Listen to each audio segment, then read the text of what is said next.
সব সত্যি সামনে আসতেই ঠাম্মিকে উচিত কথা শোনালো জ্যোৎস্না। সম্পূর্ণ জানতে ভিডিওটিতে একটি লাইক করে প্রথম থেকেই দেখতে থাকো। গল্পের শুরুতেই দেখা যায় যে সুধা তেজকে বারবার করে বলতে থাকে, আপনি এত তেজ করছেন কেন বলুন তো?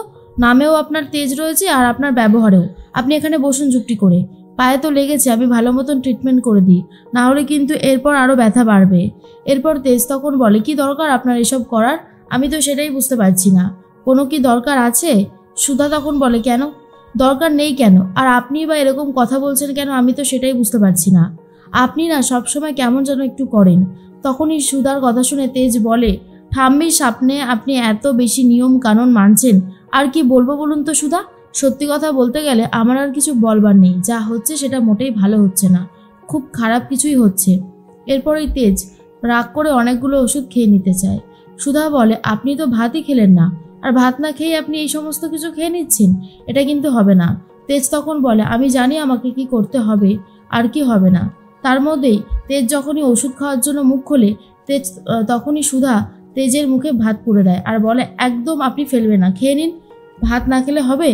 এর মধ্যেই লুকিয়ে লুকিয়ে চিরকুট, সমুদ্র, ডলি সবাই দেখতে থাকে।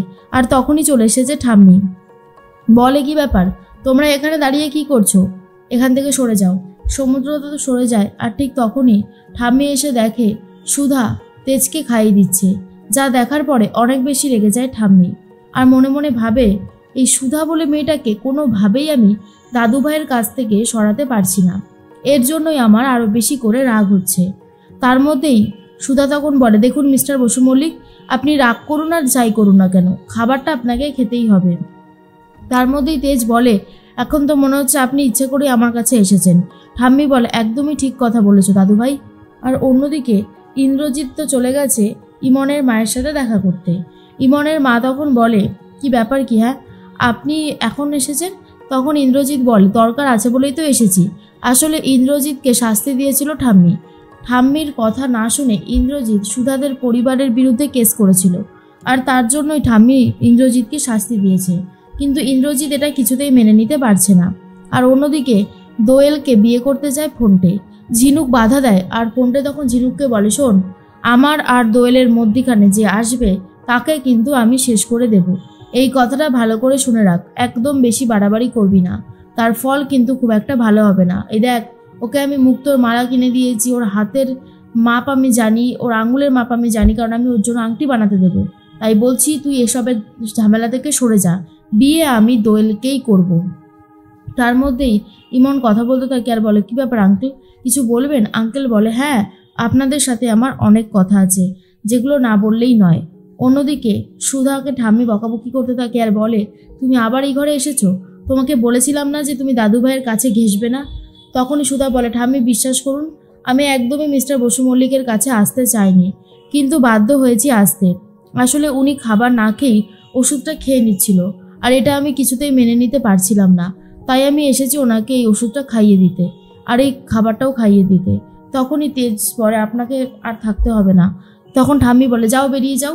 রাগ করে তো সুধা ঘর থেকে বেরিয়ে যায়। এরপর সুধার হাত থেকে খাবারের বাটিটা নিয়ে যখনই ঠাম্মি তেজকে খাওয়াতে যায়, তখন তেজ খেতে চায় না আর বলে, না ঠাম্মি, আমি আর খাবো না, আমার পেট ভরে গেছে, বলেই অভিমান করে ঘুমিয়ে পড়ে। ঠাম্মি বুঝতে পারে সুধার কাছ থেকে তেজকে আলাদা নেওয়া হচ্ছে বলেই সেই জন্য এতটা রাগ।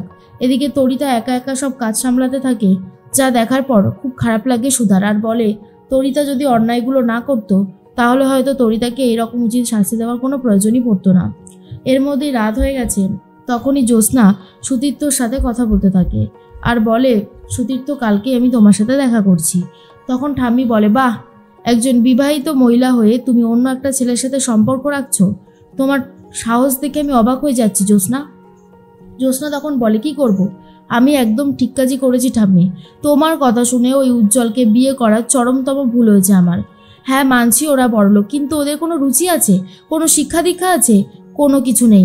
তাই আমি ওর সাথে কোনোভাবেই থাকতে পারবো না, আমার পক্ষে থাকা সম্ভব নয়। ঠাম্মি তো জ্যোৎস্নার কথা শুনে খুবই রেগে যায় আর বলে, তুমি এই বসু মল্লিক পরিবারের মেয়ে হয়ে বসু মল্লিক পরিবারকে বিপদে ফেলতে চাইছো, সম্মান নষ্ট করতে চাইছো, সেটা আমি কোনোভাবেই মেনে নেব না।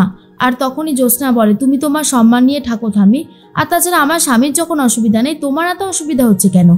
আমি যার তার সাথে সম্পর্ক রাখবো সেই বিষয়ে আমি তোমাকে একটা কৈফিয়তও দেবো না। ঠাম্মি তো এটা শুনে পুরোই অবাক হয়ে যায়। এরপরে সতীর্থকে ফোন করে বলে, আমি কালকেই তোমার সাথে পালিয়ে বিয়ে করব। আমার আর এই সম্পর্কে থাকতে ভালো লাগছে না। আর এটা শোনার পর তো সুধা নিজেই চমকে যায়।